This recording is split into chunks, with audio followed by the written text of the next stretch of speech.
நீங்கள் 90s இருந்தீங்கன்னா இந்த பெட்டிக்கடை மிட்டாயை கண்டிப்பாக சாப்பிடாம இருந்திருக்க மாட்டீங்க. 90ஸ்க்கு மட்டும் இல்லாமல் 2Kக்குமே இது ஒரு ஆல் டைம் ஃபேவரட்டாகவே இருக்குது பெட்டிக்கடை மிட்டாய். நிறைய பேருக்கு இந்த ரெசிபி தெரிஞ்சிருக்கும். தெரியாதவங்க வீடியோ சேவ் பண்ணி வச்சுட்டு இந்த மாதிரி ட்ரை பண்ணி பாருங்கள். ஒரு கப் அளவுக்கு பொட்டுக்கடல, 3/4 கப் அளவுக்கு சுகர் சேர்த்துக்கோங்க.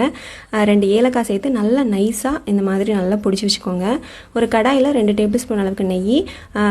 அடுப்பை வந்து ரொம்ப லோ ஃப்ளேமில் வச்சுட்டு நீங்கள் பொட்டுக்கடலை பவுடரை சேர்த்துட்டு நல்லா ஜென்டலாக மிக்ஸ் பண்ணி விடுங்க. இடைக்கிட ஒரு 2 டேபிள் ஸ்பூன் அளவுக்கு நெய் சேர்த்துக்கோங்க. அந்த மாவு வந்து கையில் பிடிக்கணும், அந்த ஸ்டேஜ் இருக்கணும். அதான் கரெக்டான பக்குவம். கடைசியாக ஒரு டேபிள் ஸ்பூன், மொத்தமாக நான் ஒரு 5 டேபிள் ஸ்பூன் நெய் சேர்த்துக்கிட்டேன். அதுக்கப்புறம் ஒரு பிளேட்டு இல்லாட்டி ஒரு பவுலில் வந்து நெய் அப்ளை பண்ணிவிட்டு இந்த மாதிரி ஈவனாக ஸ்ப்ரெட் பண்ணிடுங்க.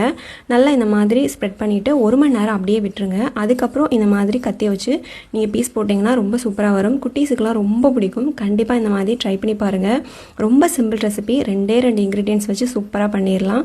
கண்டிப்பாக வீடியோ சேவ் பண்ணி வச்சுட்டு இந்த மாதிரி ட்ரை பண்ணி பார்த்துருங்க.